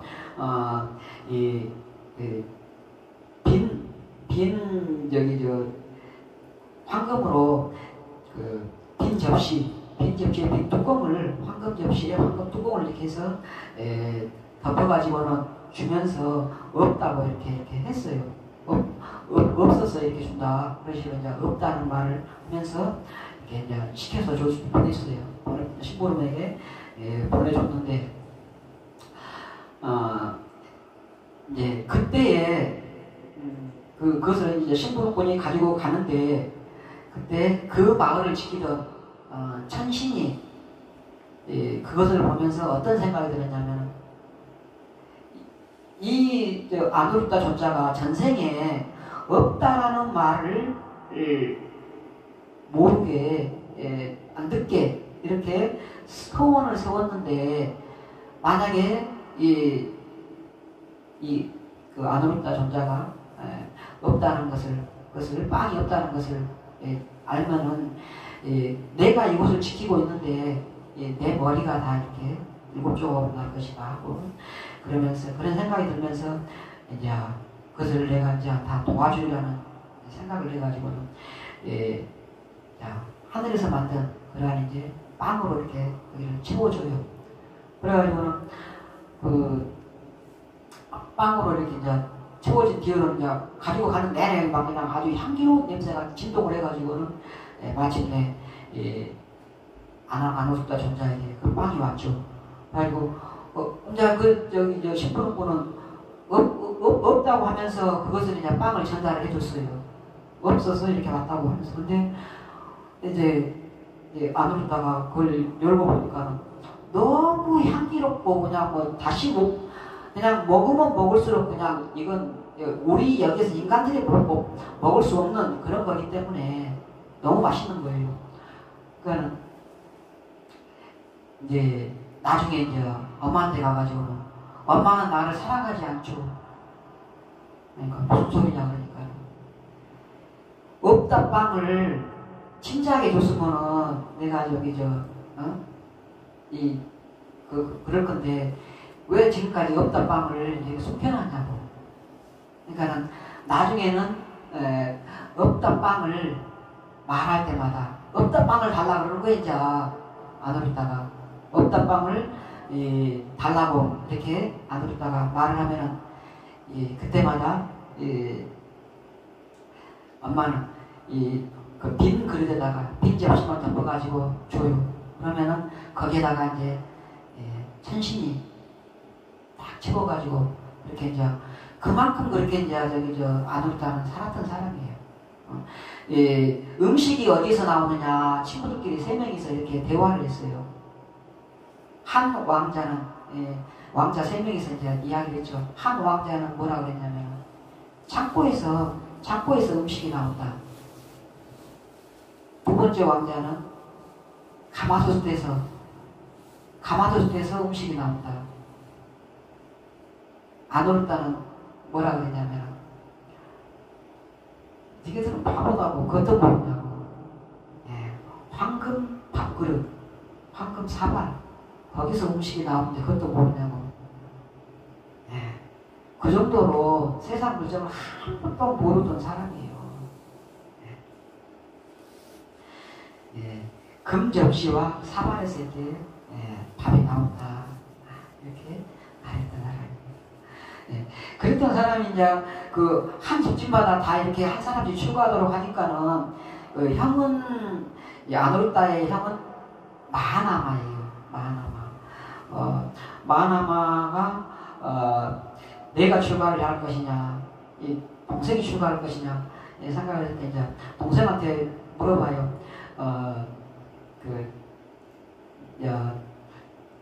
내가 출가할 테니까는 너가 이제 농사를 지어라. 농사가 뭐냐? 그러니까 농사 이렇게 막 하는 것을 설명을 해요. 도저히 답이 안 나오면서 이게 자기가 할 수가 없잖아요. 제가 출가하겠습니다. 출가라는 게 뭔지도 개념도 없어요. 그냥 제가 출가하겠다고 농사는 안 되겠으니까 출가하겠다고 이제 우겨요. 그래가지고는 이제 엄마한테 가서 말을 한 거죠. 내가 출가할 테니까는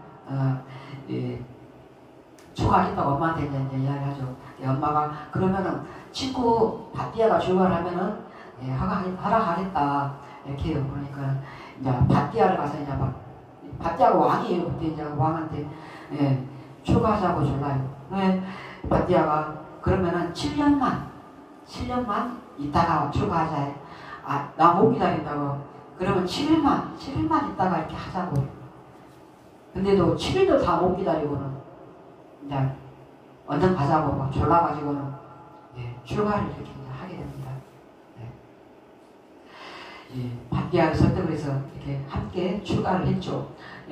이 바띠아라는 사람은 어떤 사람이냐면은 전생에 500세 동안이 계속해서 왕이었던 사람이에요. 그래서 금생에도 짧은 기간이었지만은 왕이라는 것을 누렸던 것이죠.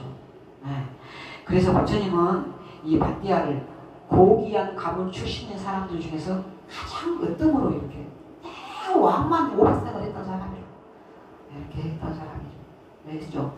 근데 이 바띠아가 홀로 이 숲에서 이렇게 정진하고 있다가 너무 좋다. 인적 없는 나무 아래 깊은 밤에 홀로 있어도 두려울 곳 하나 없는 지금의 날 너무 행복하다 하면서 이렇게 막 행복하다고 혼자서 막 이렇게 막 하고 있는 거예요. 그러니까는 옆에 같이 수행하던 다른 사람이 좀 뭔 소리냐 그러니까는 나는 지금 너무 좋다고 이렇게 하면서 막 행복하다고 하면서 막 환에 차서 이렇게 하니까는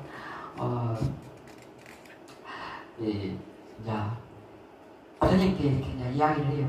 그러니까는 나중에 부처님 앞에서 밭디아가 제가 왕궁에 이렇게 있을 때는 수많은 병사들이 이렇게 지켜주고 다 이렇게 해주고 했지만은 항상 불안하고 누가 언제 나를 죽일지 언제 나를 해칠지 항상 불안하고 두렵고 그러한 공포 속에 두려움과 공포 속에 이렇게 있었는데 아무도 나 주위에 지켜주는 사람도 없는 이러한 숲속에 혼자 있으면서도 지금은 너무 행복하고 좋다고 그러면서 이렇게 이때 이러한 말을 할 때는 깨닫고 나서 아란이 되고 나서 이렇게 이제 말했던 거거든요. 그래서 먼저 이렇게 아란이 되었고요. 밭디아가 이렇게 아란이 됐고 두 번째 이 아누르타는 아까도 말했잖아요. 그렇게 세상 물정 아무것도 모르는 그런 아누르타가 출가 생활을 하려고 하느니 이게 쉬웠겠습니까?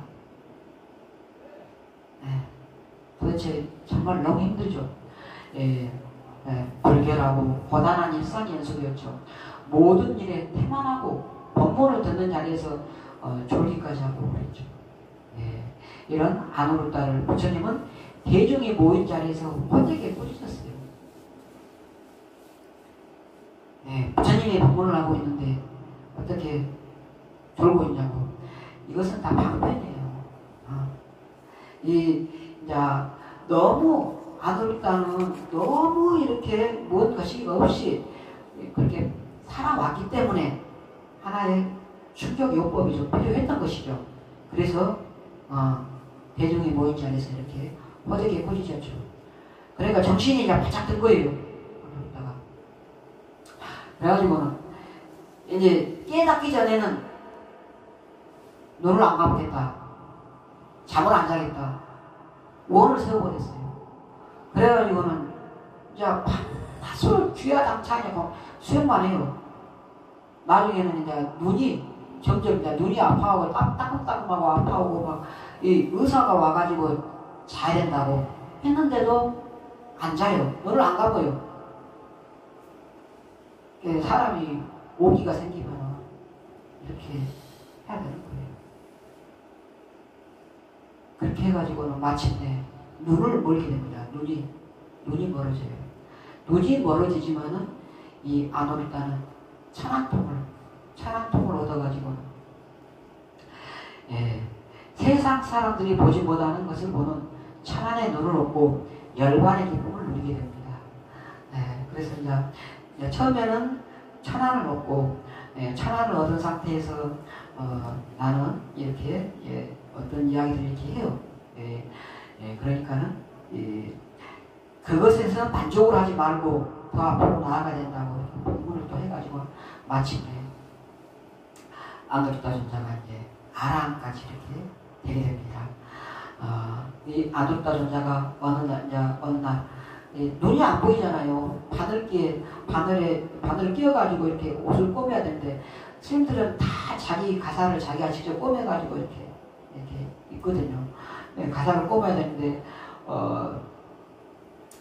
이 바늘기가 안 끼워지니까는 누가 나를 위해서 공덕을 지을 사람이 없냐고 이렇게 했을 때 말없이 가서 바늘을 잡아준 사람이 부처님이었다고 해요. 그러니까 부처님이 가서 바늘을 잡아주니까 아누르타가 깜짝 놀래가지고 아니 부처님은 세상에 공덕이 부처님만큼 많은 공덕을 가지고 있는 분이 없는데 부처님은 무슨 또 공덕을 지으려고 그러십니까? 부처님이 세상에 나보다 더 공덕을 짓고자 원을 세운 사람은 없다. 부처님은 한없이 이렇게 공덕을 지으려고 하는 거예요. 법문 설하는 것도 다 공덕 짓는 것 중에 일종인 거예요. 법보시잖아요. 예, 하고 그 다음에 이제 수많은 사가족 왕자들이 출가할 때 아누르타 형 마나마는 이제 결국은 이제 남았잖아요. 이제 바티아가 이제 출가를 해버렸으니까는 마나마가 남아가지고 왕이 됩니다. 사가족의 왕이 돼서 카필라를 방문하는 비구들에게 공양을 끊지 않았습니다. 특히 병든 비구들이 있을 때는 언제든 찾아와서 약재를 가져가도록 허용할 만큼 승가를 극진히 공경하고 공양을 이렇게 했습니다. 마나마 존자는 나중에 이제 석가족이 멸망할 때 그때 또 이렇게 왕으로서 했는데 나중에 또 이야기할 기회가 있을 것입니다. 그리고 이발사 옥발리 옥발리는 매우 집중하고 사려가 깊었습니다. 옥발리는 모든 비구들의 모범이 될 만큼 계율을 칼날처럼 잘 지켰죠. 이 옥발리도 인연담이 있어요. 옥발리 하면은 그 계율 제일, 지계 제일, 계율 제일이고 그 다음에 부처님께서 열반하시고 난 뒤에 이제 그 결집을 할 때 안한존자가 경을 독성을 하고 그 다음에 옥발리 존자가 유를 이렇게 독성을 하거든요. 이렇게 이제 중요한 역할을 할 때는 이것도 인연담이 있는 거예요. 인연이.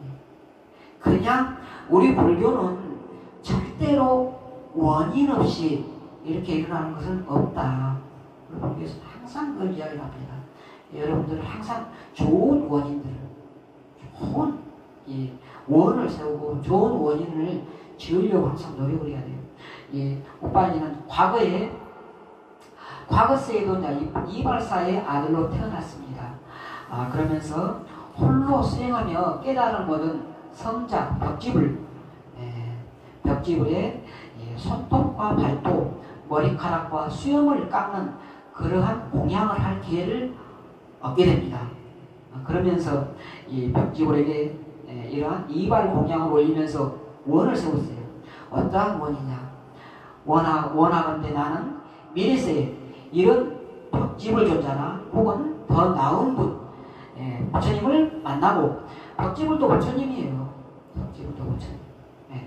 부처님의 설법을 듣는 대로 빨리 다 알게 하소서. 그리고 또 나는 악도에 다시 나지 않기를 바라오며 세세생생에 항상 이런 이발사가 되어서 복전이 되고, 원을 계속해서 나는 이발사가 돼서 계속해서 나는 복을 치겠다는 원을 세운 거예요. 복전이 되고 이런 성자를 공양하고 섬기게 하소서, 이러한 원을 세웠습니다. 그래서 이제 다음에는 또 이제 가섭 부처님 때 또 그때도 이제 이발사였어요. 그러면서 미국 스님들의 이렇게 머리를 다 깎아드리고 막 그랬는데, 그러면서 이제 좋은 법문들을 많이 듣고 막 그랬어요. 근데 어떤 법문을 들으면 하나도 모르겠는 거예요. 이것을 왜 들으면 모를까 하고 미국 스님들에게 질문을 했어요. 왜 다른 법문들을 다 들으면 알겠는데 왜 이 법문을 들으면 모릅니까? 하니까는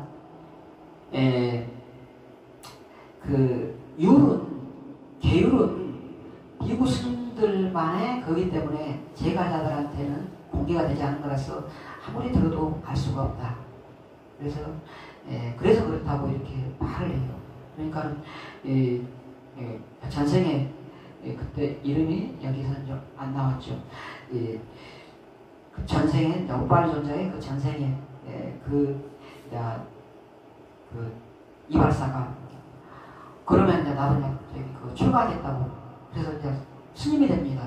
스님이 돼가지고는 계율을 잘 간직하고 지켰고 모든 일을 계율에 따라서, 계율에 이제 꽂힌 거예요. 이제 이때는 그 생에서는 이제 계율에 다 꽂혔습니다. 그래서 또 그러면서 성자는 되지를 못했습니다. 깨닫지는 못하고 성자가 되지 못하고 죽으면서 원을 세웠습니다. 원을.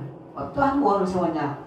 부처님의 제자들 중에서 계율을 지키고 행함에 있어서 가장 으뜸 가는 제자가 되기를 소원을 세웠습니다. 네. 그래서 그러한 원력의 힘으로 석가족의 이발사로 태어나서 나중에는 부처님의 계율 제일 제자가 되는 것입니다. 이 우빨리존자는 계율로 인한 논란이나 마찰이 생겼을 때 계율을 제정하신 부처님의 뜻을 면밀히 잘 살펴서 현명하게 판단해주고 있습니다. 이러한 우빨리를 부처님은 승가의 규율을 제일 잘 알고 제일 잘 지키는 비구라고 이렇게 칭찬을 하셨습니다. 자, 이 안한존자는 나중에 이제 계속해서 등장하게 될 겁니다. 아도르다 존자 좀 전에 말씀드렸고, 팟디아 존자 말씀드렸고, 대화답다도 또 나중에 좋지 못한 그러한 인연으로 나오게 됩니다. 대화답다 존자는 열심히 수행을 해요. 열심히 수행을 했는데 성인의 계의는 오르지는 못하고 신통만 이렇게 얻게 됩니다. 그러한 신통으로 인해서 나중에는 좋지 못한 과보를 짓게 되죠. 바구 존자, 낌빌라 존자, 이 두 존자는 바구, 낌빌라, 우파단가 이러한 존자들은 이제 나중에 다 이제 결국은 아라한의 계에 오르게 되죠. 우빨리 존자는 지계 제일 존자가 되죠. 왕자들의 이발사인 한 신분이었지만 왕자들보다 먼저 출가를 했고, 또 승가에는 사회 계급에 따른 차별이 없어서 7명의 왕자들이 석가족의 7명의 왕자들이 우빨리에게 먼저 이렇게 예를 표하고 나서 자기들도 출가를 하게 됐습니다. 자, 안한존자는 다문제일이었고요. 신참 비구인 안한다를 혼나가 지도를 했고요. 수다원가에는 오릅니다. 수다원가에는 출가하고 나서 얼마 안 돼서 수다원가에는 오르지만은 그 뒤에 다른 그 위에 높은 단계는 못 오릅니다. 그런 상태였다가 결국은 결집하기 전날 밤에 결집하는 날 새벽에 결집하는 날 새벽에 이렇게 마침내 깨달음을 얻게 되죠. 55세 되던 해에 부처님의 시작이 됐고, 부처님과 같은 해, 같은 날에 태어났다고 합니다. 수려한 용모로 인해서 여인들의 유혹이 많았다고 하고, 능엄경인가요? 능엄경에 안한존자와 관련된 일화가 이제 아마 좀 있습니다. 그런 이야기도 좀 전해오고 있고요. 아누르타 존자는 천황제일이죠. 천성이 되어오르고 난 뒤에서 부처님 법문을 듣다가 졸았지만 나중에 부처님의 호된 꾸지람을 듣고는 눈을 감지 않겠다, 자지 않겠다, 그런 원력 끝에 극심한 피로와 수면 부족으로 눈을 아예 앞을 못 보게 됩니다. 그렇지만 세상 사람들이 보지 못하는 천안을 얻게 되고요. 천안을 얻은 아누르타를 위해 사리푸타 존자가 천안통까지는 얻었지만은 이제 아직 아란이 되지는 못했거든요. 사리푸타의 존자의 법문을 듣고 나서 마침내 아란이 되었죠. 자, 이상으로 오늘의 강의를 모두 마치겠습니다.